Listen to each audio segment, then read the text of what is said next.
ఒక మనిషి ఒక అమ్మాయిని ఇంతకు మించి ప్రేమించలేడు అనే విధంగా దర్శకరత్న దాసరి నారాయణరావు గారు తెరకెక్కించిన అద్భుత దృశ్యకావ్యమే ప్రేమాభిషేకం. సంవత్సరం పైగా ఆడిన ఈ చిత్రానికి శ్రీదేవి, అక్కినేని నాగేశ్వరరావు గారుల జంట ఒక కారణమైతే, దర్శకత్వపు ప్రతిభతో పాటు 7 పాటలను అద్భుతంగా ఆలపించిన ఎస్పి బాలసుబ్రహ్మణ్యం గారు మరో కారణం.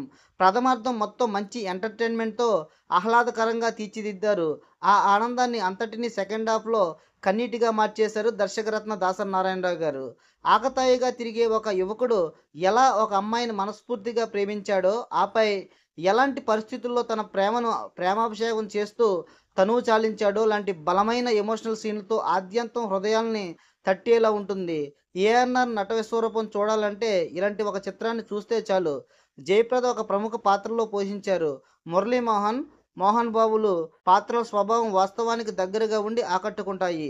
ఏఎన్ఆర్ తప్ప ఈ పాత్రను భూప్రపంచంలో అంత అద్భుతంగా ఎవరూ పోషించలేరు అంటే అతిశయోక్తి కాదు. పోషించినా అంత గొప్పగా రక్తి కట్టదు. అంతులేని ప్రేమ కథను తన గుండెల్లో దాచుకున్న అతను నిస్సహాయతను ఆయన కళ్ళలో చెప్పే విధానం ఆగని కాలం వేసిన శాపానికి ఎలా విధి చేతిలో బలైపోతుందో, ఈ సినిమాలో పాటలు కూడా దాసరి నారాయణరావు గారు రాయడం గ్రేట్. ఇలా 1981 ఫిబ్రవరి 16న విడుదలైన ఈ మూవీ డైరెక్ట్గా 31 కేంద్రాల్లో 100 రోజులు, షిఫ్ట్లతో కలిపి 43 కేంద్రాల్లో 100 రోజులు, 20 కేంద్రాల్లో 200 రోజులు, 11 కేంద్రాల్లో 300 రోజులు పైగా ఆడి ప్లాటినం జూబ్లీ, ఆపై 200 రోజులు 2 సంవత్సరాల పాటు షిఫ్ట్లతో ఏకధాటిగా ప్రదర్శించబడింది.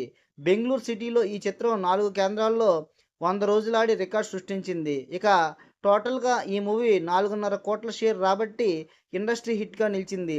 అలాంటి ఈ ప్రేమాభిషేకం మూవీకి పోటీగా వచ్చిన సినిమాలు, వాటి జయాపజయాలు గనక చూస్తే, చిరంజీవి నటించిన పార్వతీ పరమేశ్వరులు ఒకటి. ఇది ఫిబ్రవరి 6 ప్రేమాభిషేకం కంటే 10 రోజుల ముందుగా వచ్చింది. లవ్ ఎమోషనల్గా వచ్చిన ఈ మూవీ బాక్సాఫీస్ వద్ద ఏమాత్రం ఆకట్టుకోలేక ఫ్లాప్గా మిగిలింది. అయితే చిరంజీవి నటించిన మరో మూవీ తోడు దొంగలు, ఇది ప్రేమాభిషేకానికి 12 రోజుల ముందుగా వచ్చింది. మల్టీ స్టారర్ మూవీగా వచ్చిన ఈ మూవీలో సూపర్ స్టార్ కృష్ణ, చిరంజీవి గారు నటించారు. ఈ సినిమా బాక్సాఫీస్ వద్ద బాగానే రాణించి అబవ్ యావరేజ్గా నిలిచింది. ఇద్దరు స్నేహితులు ఎలా తోడు దొంగలుగా ఎలా దోపిడీ చేస్తారో అనే కథాంశంతో వచ్చిన ఈ సినిమా ఆద్యంతం ఆకట్టుకుంటుంది. అలాగే అటుపైన సంఘ విద్రోహ శక్తుల ఆటలు కట్టించే క్రమంలో వీళ్ళిద్దరూ కలిసి ఎలా పోరాడే తీరు ఆకట్టుకుంటుంది. ఇక కమల్ హాసన్ నటించిన అందగాడు ఈ సినిమా ఫిబ్రవరి 6న విడుదలైంది. ఈ సినిమా తమిళ్ డబ్బింగ్ సినిమా. ఈ సినిమాలో కమల్ హాసన్ ద్విపాత్ర అభినయం బాగా ఆకట్టుకుంటుంది. ఈ మూవీ బాక్సాఫీస్ వద్ద యావరేజ్గా నిలిచింది. ఈ సినిమా ప్రేమాభిషేకం సినిమాకి 10 రోజులు ముందుగా వచ్చింది. ఇలా ప్రేమాభిషేకం సినిమాకి పోటీగా వచ్చిన సినిమాల్లో ప్రేమాభిషేకానికి ఏ సినిమా కూడా పోటీ ఇవ్వలేకపోయింది. Super star Krishna, megastar Chiranjeevi కలిసి నటించిన తోడు దొంగలు కొంత మాత్రం ఆకట్టుకుంది. ప్రేమాభిషేకం ఇండస్ట్రీ హిట్గా నిలిచి అక్కినేని నాగేశ్వరరావు గారి కెరియర్లో ఒక కలికెత్తురాయిగా మారింది. ఈ వీడియో నచ్చితే లైక్ చేయండి, షేర్ చేయండి, సబ్స్క్రైబ్ చేయండి. Thank you for watching Venkat talk.